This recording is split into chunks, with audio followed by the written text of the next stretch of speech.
Hello everyone! Welcome to our experiment where curiosity bubbles up and learning lights the way. Today we are diving into the glowing experiment called the lava lamp.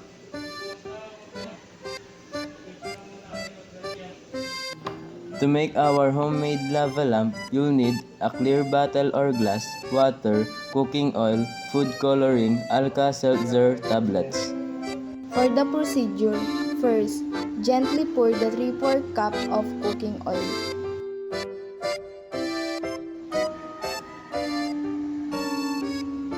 Second, fill your bottle about 1/2 full with water. Next, add a few drops of your favorite food coloring.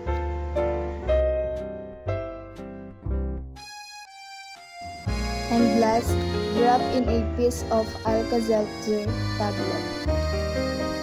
Now, let's talk the connection of this experiment to chemistry and physics.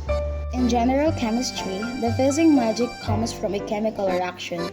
When Alka-Seltzer touches the water, it reacts to release carbon dioxide gas, the acid-base chemistry in action.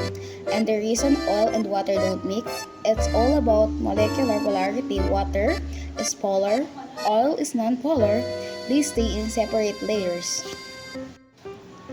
The table reacts with water, releasing carbon dioxide gas. This bubble carried the colored water up through the oil. When the bubbles pop, the water sinks again. It's a dance of density and chemical reaction. From molecules to motion, this lava lamp experiment lights up the science behind everyday wonders. Thanks for glowing with us and keep exploring, keep asking, and let your curiosity shine.